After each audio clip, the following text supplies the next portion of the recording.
अगर इस समय तुम्हारा शरीर आराम में है और तुम्हारा विवेक चुप बैठा है तो समझ लेना खतरा बाहर नहीं है, खतरा तुम्हारे भीतर पल रहा है। समस्या ये नहीं कि तुम थके हुए हो, समस्या ये है कि तुम आदत के गुलाम बन चुके हो। समय को तुम घड़ी में देखते हो, लेकिन समय तुम्हें आईने में देख रहा है, हर दिन पूछ रहा है आज तूने अपने भविष्य के लिए क्या किया, और तुम जवाब में बस एक उंगली हिला देते हो स्क्रीन की तरफ। तुम सोचते हो अभी तो उम्र है, अभी तो समय है, अभी तो सब ठीक है, लेकिन सच सुनना है, समय कभी चेतावनी नहीं देता, वो चुपचाप सब कुछ छीनता है। शरीर की ताकत, आंखों की चमक और माँ बाप की उम्मीद। जिस पिता के हाथ खुरदरे हो चुके हैं वह तुम्हारे लिए नहीं तुम्हारे सपनों के लिए घिसे हैं।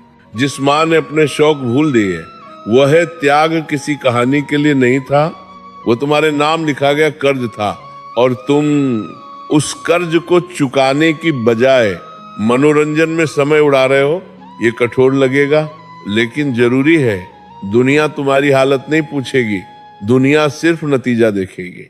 यहाँ कोई ये नहीं पूछेगा कि तुम थके थे या टूटे थे, यहाँ सिर्फ ये पूछा जाएगा तुमने किया क्या। भीड़ में खड़े रहने वालों को इतिहास याद नहीं रखता, इतिहास उन्हें याद रखता है जो तब खड़े रहे जब बैठना आसान था। और हाँ, दूसरे भी वही सब झेलते हैं जो तुम झेल रहे हो। मन का भागना, आंखों का भारी होना, मोबाइल की लत, आराम का लालच, फर्क सिर्फ इतना है कुछ लोग इन सब के बावजूद बैठते हैं और कुछ लोग इन्हीं के बहाने बनाते हैं।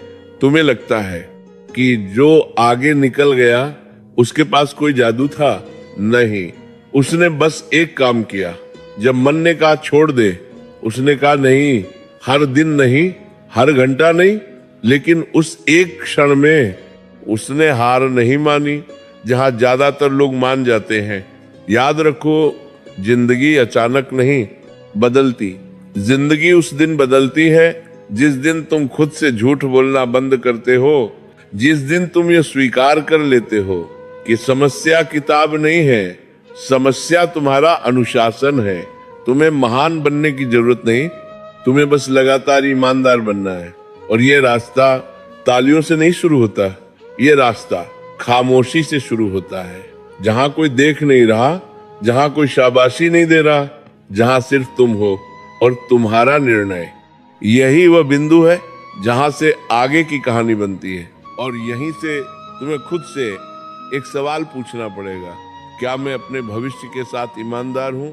और अब जरा ठहरो, सिर्फ शरीर से नहीं, मन से ठहरो, क्योंकि यहाँ से बात डांट की नहीं रही, यहाँ से बात निर्णय की है। अब ये मत कहो कि मुझसे नहीं होता, ये वाक्य बहुत चालाक है, ये मेहनत से बचने का सभ्य बहाना है। सच ये है कि तुम्हें करना आता है, लेकिन तुम असुविधा से डरते हो। पढ़ाई कठिन नहीं होती, कठिन होता है। एक ही जगह बैठे रहना जब मन भागना चाहता है कठिन होता है। फोन को सामने पड़ा देखकर भी उसे न उठाना कठिन होता है। रात को जब सब सो जाएं, तब अकेले किताब के साथ बैठना, और जो इन कठिन क्षणों में खुद को नहीं छोड़ता वही आगे चलकर दुनिया को हैरान करता है। समझो इस बात को, जिस दिन तुमने अपने मन से ये कहना सीख लिया कि भागने का रास्ता खुला है पर मैं नहीं भागूंगा, उसी दिन से तुम साधारण नहीं रहते। अधिकांश लोग अपनी असफलता का दोष परिस्थितियों पर डालते हैं। कोई कहता है घर का माहौल ठीक नहीं, कोई कहता है पैसे की दिक्कत है, कोई कहता है दिमाग तेज नहीं है। लेकिन सच ये है कि इन सबसे कठिन हालात में भी लोग निकले हैं, और निकले हैं इसलिए क्योंकि उन्होंने अपने भीतर का अनुशासन नहीं छोड़ा। अनुशासन का अर्थ ये नहीं कि तुम दिन रात पढ़ते रहो, अनुशासन का अर्थ है मन जो कहे उसका हाँ, आदेश न मानना। मन कहे थोड़ा आराम कर ले और तुम कहो काम पूरा करके, मन कहे कल कर लेंगे और तुम कहो। आज मन कहे कोई नहीं देख रहा, और तुम कहो मेरा विवेक देख रहा है।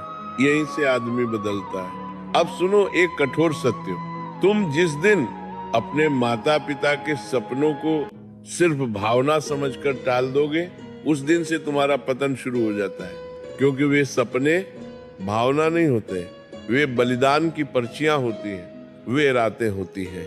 जब माँ ने अपने लिए कुछ नहीं मांगा, वे दिन होते हैं जब पिता ने थकान के बावजूद शिकायत नहीं की, और तुम उन सबको कल पर टाल देते हो। कल बहुत निर्दयी शब्द है, ये सुनने में मीठा लगता है, पर यह जीवन को खोखला कर देता है। जो आज नहीं करता वह कल सिर्फ अफसोस करता है। अब यह समझ लो, भीड़ में रहने से कोई सुरक्षित नहीं होता। भीड़ में रहने से सिर्फ पहचान मिटती है।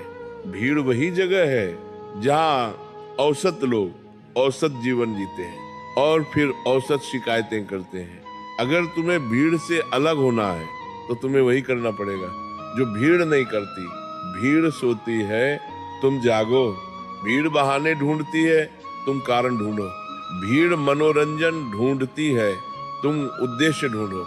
और याद रखना, अकेले चलना डरावना लगता है, पर वहीं से नेतृत्व जन्म लेता है। अब एक बात और, तुम्हें लगता है कि जो सफल हैं वे अलग मिट्टी से बने हैं। नहीं, वे भी वही डर महसूस करते हैं, उन्हें भी आलस आता है, उनका भी मन भटकता है। फर्क सिर्फ इतना है, वे अपने मन को अंतिम निर्णय लेने नहीं देते। वे कहते हैं डर है फिर भी करूंगा, थकान है फिर भी बैठूंगा, मन नहीं है फिर भी पढ़ूंगा। और यही 3 वाक्य आदमी को भीड़ से अलग कर देते हैं। अब ध्यान से सुनो, जिस दिन पढ़ाई का बोझ तुम्हें चुभने लगे, उस दिन मत भागना, क्योंकि वही बोझ आगे चलकर तुम्हारी रीढ़ बनता है। जो आज किताब का भार सहन नहीं करता, वह कल जीवन का भार कैसे उठाएगा। और ये मत सोचो कि कोई तुम्हें बचाने आएगा। इस दुनिया में कोई भी किसी की जगह मेहनत नहीं करता, न गुरु, न माता पिता, न भाग्य। सहारा सिर्फ एक है, तुम्हारा रोज का निर्णय, हर दिन का छोटा निर्णय। आज फोन उठाऊं या नहीं, आज बैठूं या नहीं, आज टालूं या नहीं। इन्हीं छोटे निर्णयों से बड़ा जीवन बनता है। अब यहाँ रुककर अपने आप से एक सवाल पूछो, अगर यही आदतें अगले 5 साल रहीं तो मैं कहाँ खड़ा रहूंगा? और अगर आज से मैंने खुद को बदलना शुरू किया तो मैं कहाँ पहुंच सकता हूँ? इस प्रश्न से मत भागो, क्योंकि जो इस प्रश्न से भागता है वह जीवन भर अपनी ही छाया से भागता रहता है। अब मन को तैयार रखो, क्योंकि यहाँ से बात और गहरी होगी।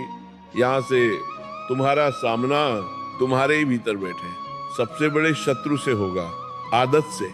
अब यहाँ आकर बात बदल जाती है। अब यह प्रश्न नहीं है कि तुम पढ़ोगे या नहीं, अब प्रश्न यह है तुम किस मन से पढ़ोगे। क्योंकि पढ़ना तो बहुतों ने शुरू किया है, पर टिके वही जिन्होंने अपने मन को समझ लिया। मन कोई शत्रु नहीं है, पर मन को खुला छोड़ दिया जाए तो वही तुम्हें डुबो देता है। इसीलिए संत कहते हैं मन को दबाओ मत, मन को संस्कार दो। आज तुम अपने मन से लड़ते हो, कल वही मन तुम्हारी ढाल बनेगा। अब समझो यह रहस्य, जब तुम रोज पढ़ने बैठते हो और रोज उठ जाते हो तो समस्या पढ़ाई नहीं होती। समस्या ये होती है कि मन को ये आदत लग जाती है कि थोड़ा सा हो फिर भागो, और मन वही करता है जिसकी उसे आदत पड़ जाए। इसलिए साधना का पहला चरण है बैठना सीखना, समझना नहीं, याद करना नहीं, नंबर लाना नहीं, बस बैठना। जब मन कहे अब बहुत हो गया और तुम फिर भी बैठे रहो, यही साधना शुरू होती है। ये क्षण कोई नहीं देखता, न माता पिता, न गुरु, न दुनिया, पर यही क्षण ईश्वर देखते हैं। क्योंकि यहीं से मनुष्य भीतर से बदलता है। अब सुनो, जो व्यक्ति हर दिन अपने मन को थोड़ा थोड़ा जीत लेता है, वह एक दिन परिस्थितियों को भी जीत लेता है। लेकिन जो मन के आगे हर दिन हार जाता है, वह चाहे कितना भी पढ़ ले, भीतर से खोखला रह जाता है। अब एक और सत्य, तुम्हें लगता है कि तुम्हें प्रेरणा चाहिए, नहीं, प्रेरणा क्षणिक होती है। आज जोश, कल शून्य। तुम्हें चाहिए नियम कठोर नहीं होता, नियम सुरक्षा देता है। जैसे नदी किनारे में बंध कर ही गहरी और तेज बनती है, वैसे ही मन नियम में बंध कर ही शक्तिशाली बनता है। इसलिए अपने जीवन में 3 नियम तय करो। पहला, जो समय पढ़ाई का है वह किसी और का नहीं। दूसरा, मन लगे या ना लगे बैठना अनिवार्य है। तीसरा, आज का काम आज ही होगा, बस इतना। कोई महान प्रण नहीं, कोई कठिन व्रत नहीं, पर जो इन 3 नियमों को 6 महीने निभा ले, वह खुद को पहचानना बंद कर देता है। अब बात आती है थकान की। थकान आएगी, मन भारी होगा, कभी कभी आंखें भीगेंगी, पर याद रखना, थकान कमजोरी का संकेत नहीं है, थकान परिवर्तन का संकेत है। जो बदल रहा होता है वही थकता है, जो जड़ है वह कभी नहीं थकता। अब एक और बात जो बहुत कम लोग समझते हैं, हर दिन तुम्हें बहुत अच्छा नहीं पढ़ना है, हर दिन तुम्हें बस ईमानदारी से बैठना है। कुछ दिन ऐसे होंगे जब लगेगा आज कुछ नहीं हुआ, पर वही दिन अंदर नींव डालते। इमारत बनने से पहले नींव दिखाई नहीं देती, पर उसी पर पूरा भवन टिकता है। अब माता पिता की बात, उनसे वादा मत करो, उनसे बहस मत करो, उनसे सफाई मत दो, बस चुपचाप अपने कर्म से उत्तर देना सीखो। क्योंकि जिस दिन तुम्हारा बदलता हुआ व्यवहार वे देखेंगे, उस दिन उन्हें किसी शब्द की आवश्यकता नहीं पड़ेगी। अब अंतिम और सबसे गहरी बात, तुम्हारा भविष्य किसी एक दिन से नहीं बनेगा, वह बनेगा उन दिनों से जब कोई देख नहीं रहा था, उन रातों से जब तुम्हें छोड़ देने का मन हुआ और तुम नहीं छोड़े, उन सुबहों से जब नींद भारी थी और तुम उठ गए। उसी संग्रह से जीवन बनता है। अब अपने आप से ये वचन लो, मैं आज से अपने मन को ढील नहीं दूंगा, आज से अपनी पढ़ाई को टालने का कारण नहीं बनाऊंगा, मैं आज से अपने माता पिता के सपनों को हल्के में नहीं लूंगा, मैं आज से अपने आप को कम नहीं आंकूंगा। दूर ये, और अगर कभी डगमगाऊंगा भी तो रुकूंगा, पर पीछे नहीं हटूंगा। यही साधना है, यही धर्म है, यही शिक्षा है।